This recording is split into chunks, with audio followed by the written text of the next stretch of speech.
Two degree of freedom system. A system is said to be in 2 degree of freedom if it needs two independent coordinates to specify completely the configuration of system at any instant.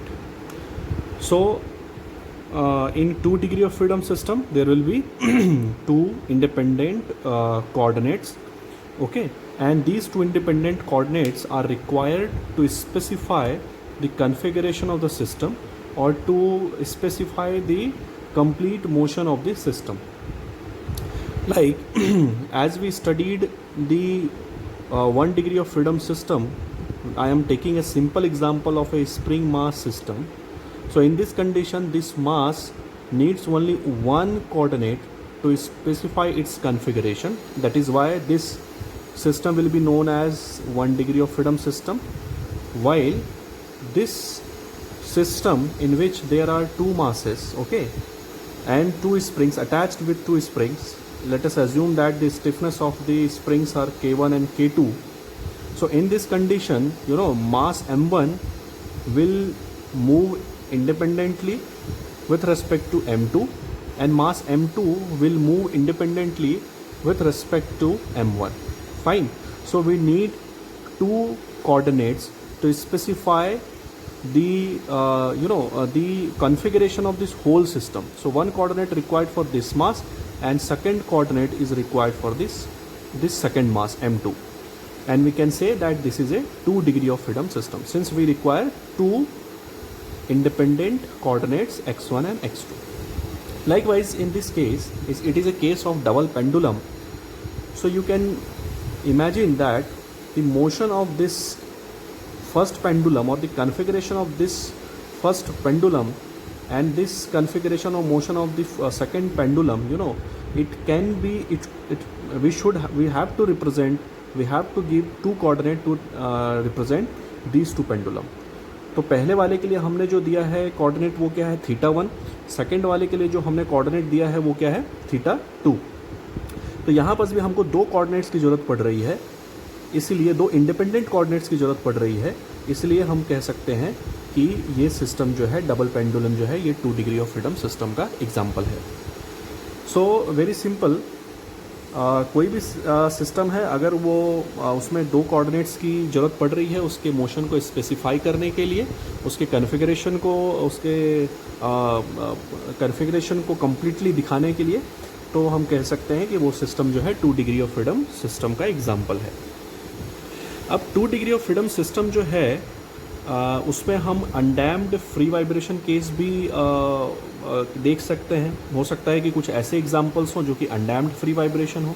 For an example, अभी ये जो आप diagram देख रहे हैं, this spring mass system is a example of undamped free vibration. Why? Because there is a no damper. You can see there is a no damper and there is a no external force acting upon this system.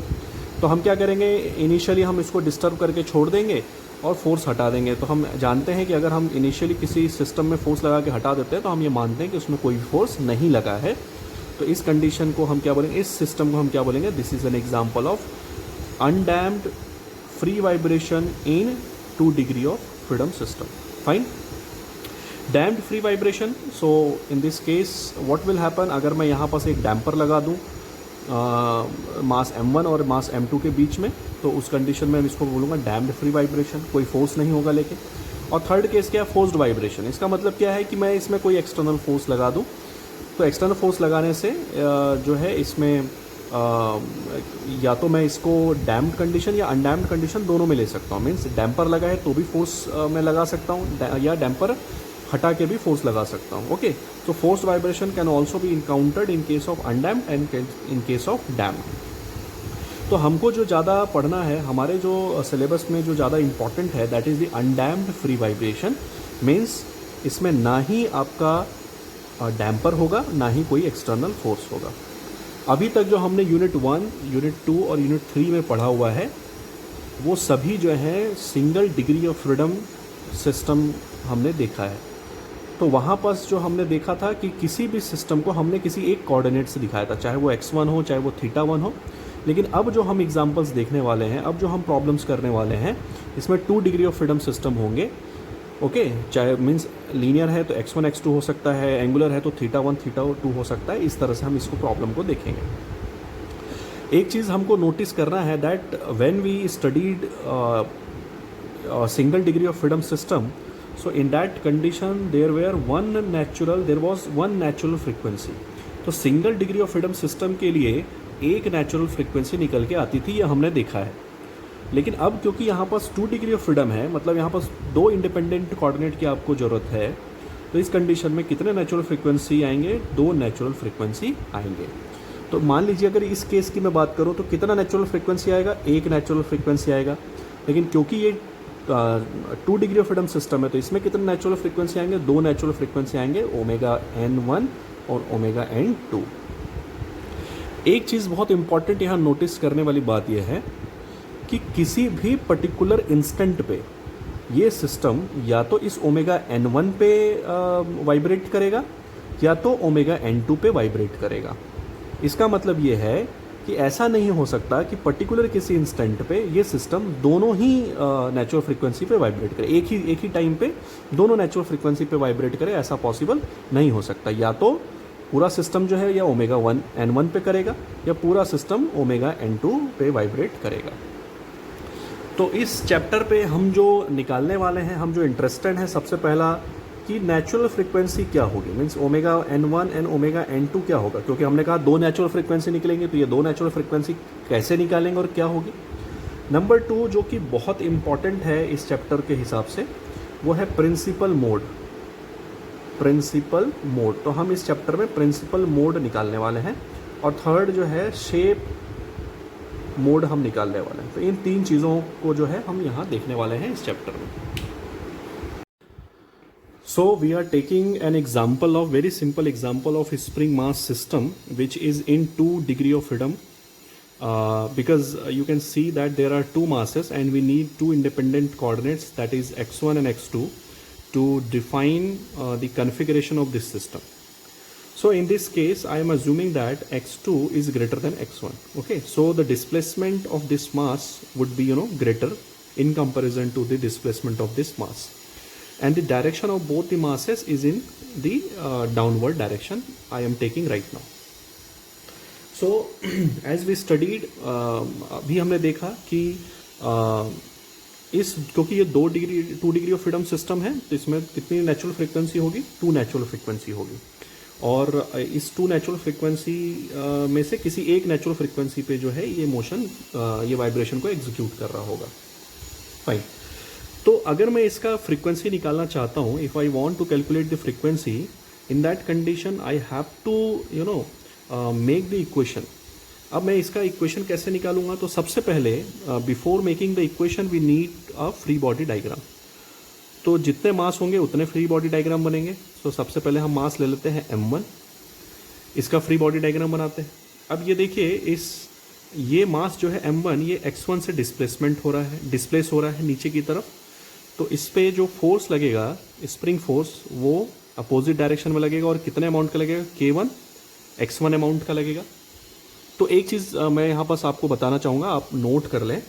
जैसे एक example मैं ले रहा हूँ कि अगर suppose कि एक स्प्रिंग मास सिस्टम है, ओके, अगर ये इस डायरेक्शन में जा रहा है, ओके फाइन, तो इसका स्प्रिंग फोर्स जो होता है ये पीछे की तरफ लगता है।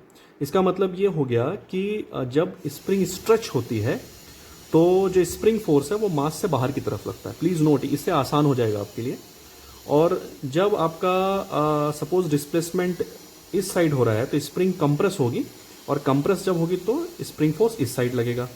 तो हम कह सकते हैं कि जब स्ट्रेच होगा स्प्रिंग, तो जो स्प्रिंग फोर्स है वो मास से बाहर की तरफ जाएगा, आउटवर्ड जा रहा है, यहाँ पर देख सकते हैं बाहर की तरफ। और जब कंप्रेस होगा तो उस कंडीशन में जो स्प्रिंग फोर्स है अपोज करने के लिए वो मास की तरफ लगेगा। फाइन। तो यहाँ पर अगर मैं देखूँ, क्योंकि ये नीचे की तरफ आ रहा है तो ये स्प्रिंग स्ट्रेच होगा, तो इसका जो भी फोर्स होगा वो अपोजिट डायरेक्शन में लगेगा, मीन्स मास से बाहर की तरफ लगेगा। इस कॉन्सेप्ट से मैं समझ सकता हूँ, आसान रहेगा मेरे लिए। अब मैं अगर इस स्प्रिंग की बात करूँ तो इसमें कितना डिस्प्लेसमेंट हुआ? देखिए, इसमें जो डिस्प्लेसमेंट हुआ that is the relative displacement. क्यों? क्योंकि ये x1 भी डिस्प्लेसमेंट ये महसूस कर पा रहा है और ये x2 डिस्प्लेसमेंट भी महसूस कर पा रहा है, लेकिन x2 ग्रेटर है, x1 छोटा है। Okay, x2 is greater and x1 is smaller. तो उस कंडीशन में रिलेटिव डिस्प्लेसमेंट कितना होगा? सो रिलेटिव डिस्प्लेसमेंट होगा x2 माइनस x1। अब ये स्प्रिंग किस में है, टेंशन में है या कंप्रेशन में है? तो आप एज्यूम करके देखिए ये डिस्प्लेसमेंट कम है, ये डिस्प्लेसमेंट ज़्यादा है, तो अल्टीमेटली क्या होगा, this spring will be in stretched condition. Okay, and if this spring is in stretched condition, तो यहाँ से मैं क्या देख सकता हूँ कि स्ट्रेच होगा तो स्प्रिंग फोर्स बाहर की तरफ लगेगा। तो इसका स्टिफनेस कितना है? इसका स्टिफनेस है K2 और ये डिस्प्लेसमेंट कितना है? x2 minus x1। फाइन, इसको ऐसे समझ सकते हैं कि मान लीजिए x1 1 सेंटीमीटर है, ये 4 सेंटीमीटर है, तो अल्टीमेटली ये 1 सेंटीमीटर नीचे आया, ये 4 सेंटीमीटर 4 सेंटीमीटर नीचे आया, तो रिलेटिवली कितना आया? तो 3 सेंटीमीटर डिफ्लेक्शन इसमें स्प्रिंग में महसूस हुआ। So that is x2 minus x1। 4 minus 1 is equal to 3 के इक्वल होगा। नाउ अगर मैं अब इसमें एक्सेलरेशन कितना हो रहा होगा? तो इसमें एक्सेलरेशन x1 डबल डॉट है। अगर मैं मास m2 का फ्री बॉडी डायग्राम बनाऊं तो क्या होगा? देखिए, क्योंकि स्प्रिंग सेम है तो ऑब्वियस ही बात है स्प्रिंग फोर्स भी उतना ही होगा इस मास के लिए। ठीक है, अब क्योंकि ये स्प्रिंग स्ट्रेच कंडीशन में है तो मैंने क्या बताया कि मास जिसका फ्री बॉडी डायग्राम बना रहा है उससे बाहर की तरफ होना चाहिए। तो इसका मतलब ये जो स्प्रिंग फोर्स है K2 x2 minus x1 m2 के लिए बाहर तरफ होगा। अब ये क्योंकि नीचे की तरफ आ रहा है ये मास m2, तो ये क्या करेगा, इस K3 को कंप्रेस करेगा। इसको कंप्रेस कितने से करेगा? x2 से करेगा। ध्यान रखिए, यहाँ K3 जो है ये x1 महसूस नहीं कर पा रहा है, सिर्फ ये कपलिंग स्प्रिंग ही महसूस कर पाएगा, x1 और x2 दोनों। बाकी ये स्प्रिंग सिर्फ x1 महसूस करेगा, ये स्प्रिंग सिर्फ x2 डिफ्लेक्शन महसूस करेगा। So in this condition we can write that since it is compressed, तो कंप्रेस जब होता है तो स्प्रिंग फोर्स किधर लगता है? मास की तरफ लगता है, मास के डायरेक्शन। तो ये स्प्रिंग फोर्स इधर लगेगा। अब कितना स्प्रिंग फोर्स होगा? K3, और कितना इसमें डिफ्लेक्शन होगा? तो x2, सो K3 इंटू x2। तो ये जो है हम इस तरह से इसका फ्री बॉडी डायग्राम बना सकते हैं, और ये इसका एक्सेलरेशन कितना? x2 double dot. अब मैं इसका अगर इक्वेशन लिखना चाहूँ, सो बाय न्यूटन्स सेकेंड लॉ और मेथड ऑफ इक्विलिब्रियम, तो पहले वाले के लिए अगर मैं लगाऊं तो क्या हो जाएगा? So first it would be, as I know that m x double dot is equal to summation of F in x direction. Okay, so in x direction is positive, we will take positive, and opposite to x direction we will take negative. So instead of m we can write m1, at the place of x double dot we can write x1 double dot is equal to, अब कौन कौन से force हैं? सो k1 x1 और k2 x2 minus x1। अब देखिए k1 x1 जो है that is acting in opposite direction, क्योंकि x1 इस साइड हो रहा है, आपका फोर्स मैंने क्या बोला? x डायरेक्शन में, तो पॉजिटिव x मेरा नीचे की तरफ है क्योंकि डिस्प्लेसमेंट इधर हो रहा है। तो अपोजिट k1 x1 को क्या लिख सकता हूँ? माइनस k1 x1, और ये किधर हो रहा है? ये नीचे की तरफ ही हो रहा है, तो प्लस हो जाएगा। So it would be k2 plus k2 x2 minus x1। So it can be written as m1 x1 double dot. Okay, अगर मैं इसको इधर लेके आ जाऊंगा तो क्या हो जाएगा? Plus k1 x1 minus k2 x2 and plus k2 x1 is equal to 0। तो I can write m1 x1 double dot plus k1 plus k2 into x1, and I am writing k2 x2 this side. मैं ऐसा क्यों कर रहा हूँ? I want x1 in one side and x2 in another side. ठीक है, तो ये पहले मास के लिए कंप्लीट कर लिया हमने। अब सेकंड के लिए हम निकालते हैं। सो इसके लिए भी हम क्या करेंगे? By Newton's second law, what can we write? As we know that mx double dot is equal to summation of f in x direction, मतलब x जिधर हमने दिखाया उधर पॉजिटिव होगा, किधर दिखाया? नीचे की तरफ। सो डाउनवर्ड डायरेक्शन में जो भी फोर्स लगेगा that would be positive, and upward में जो भी लगेगा इस कंडीशन में वो नेगेटिव होगा। सो m की जगह मैं क्या लिख सकता हूँ? Since the mass is m2, so m2 x2 double dot is equal to, now this force k2 x2 minus x1 is acting in opposite direction, so there will be minus sine k2 x2 minus x1। k3 x2 भी opposite direction में लग रहा है ऊपर की तरफ, तो ये भी माइनस में आ जाएगा, तो ये हो जाएगा k3 x2। तो अब हम इसी तरह से बना लेंगे, x1 को एक साइड, x2 को एक साइड और x1 को एक साइड रख लेंगे। So ultimately this equation can be written as m2 x2 double dot plus k2 plus k3 x2 is equal to k2 x1. So if we are trying to solve trying to calculate the natural frequency in this condition of 2 degree of freedom, so the basic requirement or the main thing is to have free body diagram. अगर आपने ये free body diagram सही से बना लिया तो इसका मतलब ये है there are 99% chances that you will get correct answer. Okay, so this phase is very important. So for this 2 degree of freedom system where there are 3 springs and there are 2 masses m1 and m2, we have derived this equation. So this equation is the equation number 1 and say this equation number 2. Now let us assume that under steady state condition solution of x1 and x2 would be x1 small x1 is equal to capital X1 sin omega t and small x2 is equal to x2 sin omega t. इसका मतलब ये है क्योंकि ये vibration कर रहे हैं तो ऑब्वियस सी बात है सिंपल हार्मोनिक मोशन करेंगे. अभी मैंने बताया कि 2 नेचुरल फ्रीक्वेंसी होगी, मीन्स 2 फ्रीक्वेंसी होगी, तो उसमें से किसी एक पर्टिकुलर टाइम पे किसी एक नेचुरल फ्रीक्वेंसी से ही ये वाइब्रेट कर सकता है. इसीलिए मैंने दोनों में फ्रीक्वेंसी सेम रखी है, but the displacement would be different. मतलब ये जितना डिस्प्लेसमेंट इसका जितना डिस्प्लेसमेंट होता है और इसका जितना डिस्प्लेसमेंट होता है दैट वुड बी डिफरेंट. तो इसके लिए डिस्प्लेसमेंट क्या है? Capital x1. इसके लिए डिस्प्लेसमेंट क्या है? Capital x2. तो मैं कह सकता हूँ स्मॉल x1 जो होगा वो capital x1 sine omega T होगा और small x1 is equal to capital x1 sine omega T होगा और स्मॉल x2 इसके लिए capital x2 sine omega T होगा. तो यहाँ हम क्या कर रहे हैं? फ्रीक्वेंसी हम सेम है लेकिन डिस्प्लेसमेंट कैपिटल x1 और कैपिटल x2 जो है वो डिफरेंट है. So we can differentiate this value. So x1 dot would be omega x1 cos omega T. इसको फिर से डिफरेंशिएट करेंगे. So it would be x1 double dot is equal to minus omega square x1 sine omega T. While differentiating small x2 is equal to capital X2 sin omega t, we will get small x2 dot, single dot is equal to omega x2 sin omega t. And फिर से अगर इसका differentiation करेंगे तो we will have x2 double dot is equal to minus omega square x2 sin omega t. These whole things you are aware with, okay? तो ये सब आपको बहुत अच्छे से पता है यूनिट फर्स्ट और यूनिट सेकेंड में. Now what we are going to do, we are going to put the value of x1 double dot and x2 double dot in equation number 1 and equation number 2 and we will have the some conclusion.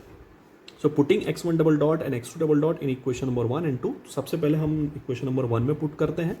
So take this is the equation number 1. So m1 x1 double dot की जगह हम क्या लिख सकते हैं? We can write minus omega square capital x1 sine omega T plus k1 plus k2. Small x1 की जगह मैं लिख सकता हूँ capital x1 sine omega T is equal to k2. x2 की जगह मैं लिख सकता हूँ I can write capital x2 sine omega T. So you can see here that sine omega T is common. So we will have the equation minus m1 omega square plus k1 and x1 plus k1 plus k2 x1 and k2 x2. Okay, or if we take common x1, so we will have minus m1 omega square plus k1 plus k2. Take capital X1 common here and K2 X2. Fine. So we can write from here that the X1 divided by X2 is equal to, means the ratio of the displacements would be K2 divided by this whole term. So it is minus m omega square plus k1 plus k2. Fine. Similarly, when we will put the value of x1 double dot and x2 double dot in this equation number 2, so from equation number 2 we will get, okay, after putting the value of x1 double dot and x2 double dot in this equation and solving this equation, so we will get finally minus m2 omega square plus k2 plus in a bracket k3 in a bracket k2 plus k3 whole bracket x2 is equal to k2 x1. So we can write from here that x1 divided by x2 is equal to this term divided by this value. So minus m2 omega square in a bracket k2 plus k3, sorry, here there is a plus sign, divided by k2. So say this is the equation number 3 and say this is the equation number 4. Now you can see that this ratio x1 and x2, we have, there are two ratios, x1 and x2 and an x1 x2. So we can equate this equation number 3 and 4. So we will have the equation. So equating equation number 3 and 4. So we will have k2 divided by minus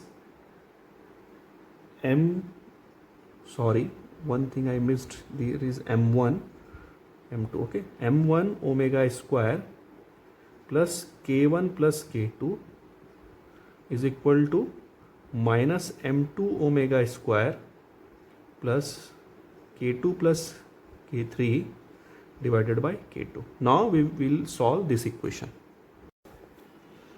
So now solving equation number 3 and equation number 4, equating equation number 3 and equation number 4. So we will get the equation.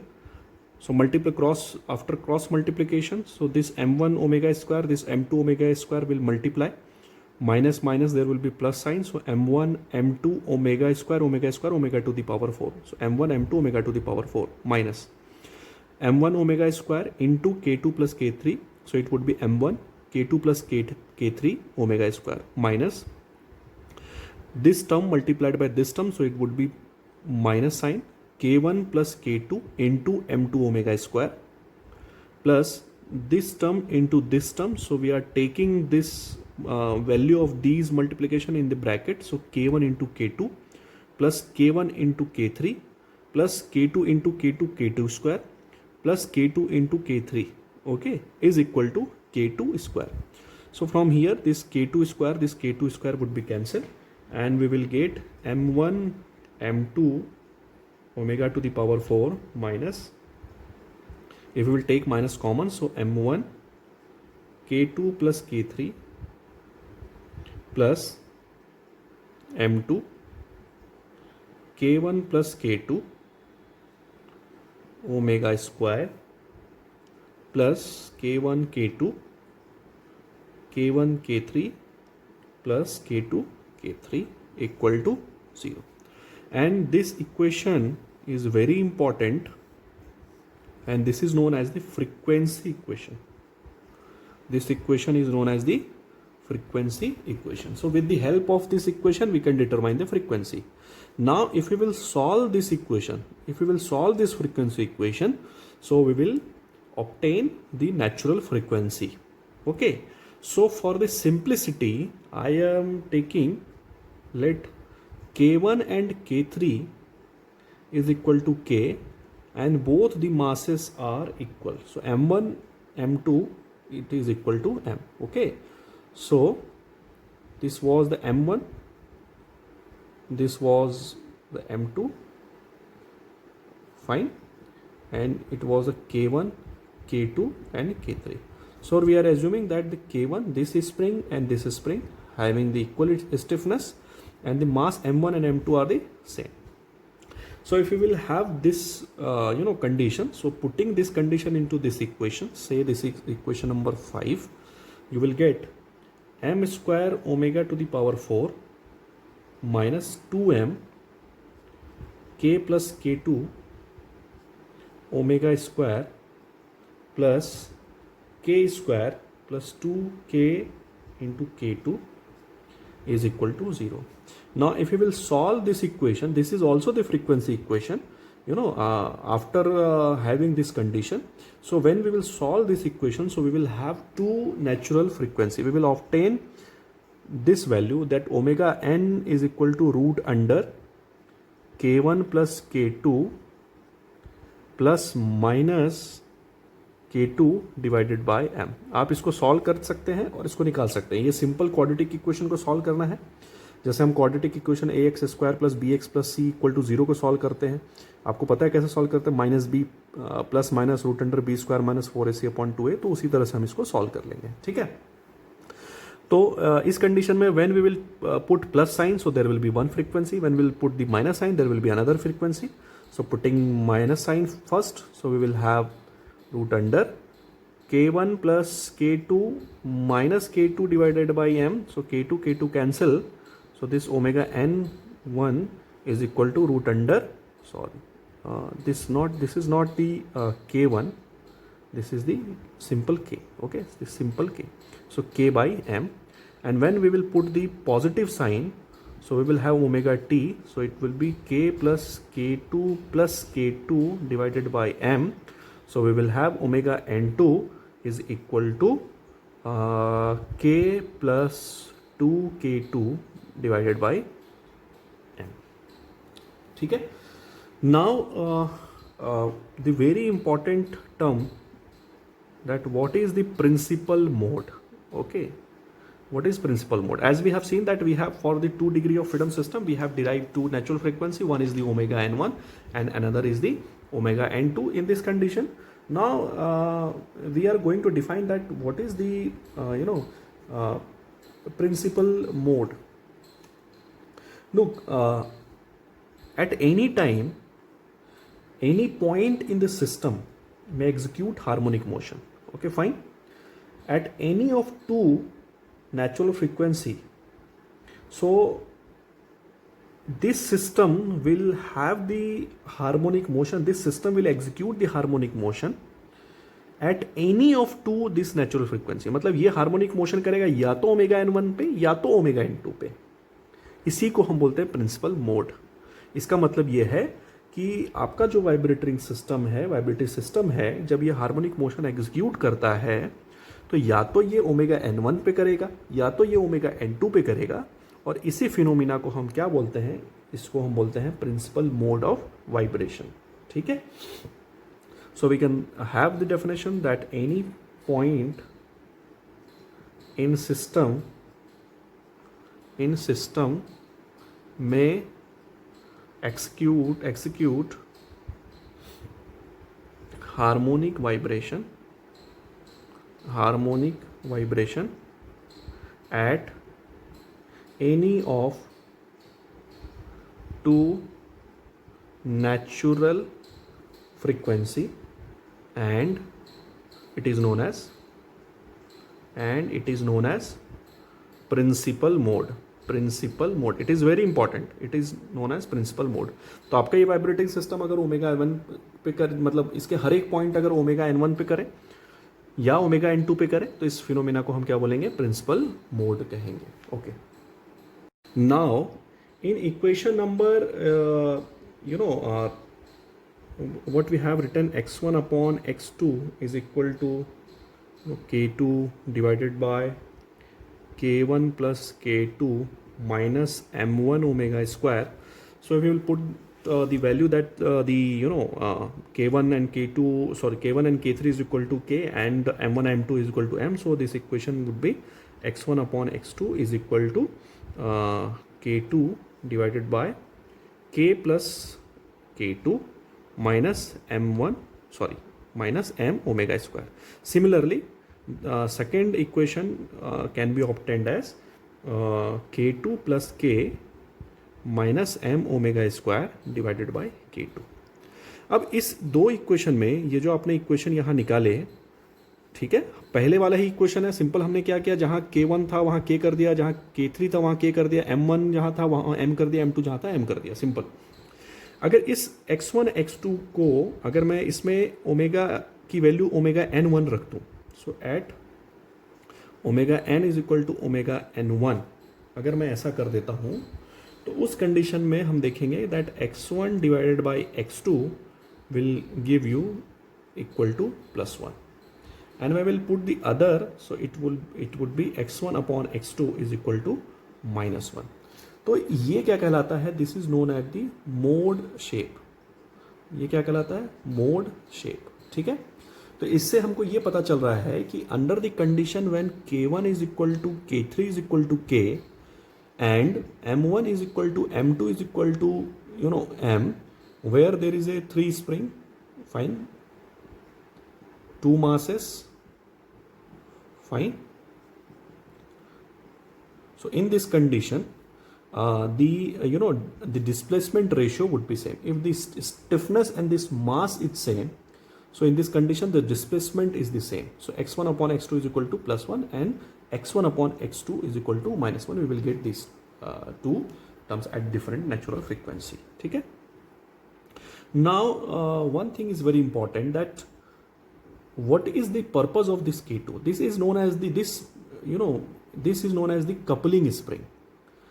So what is the meaning of the coupling?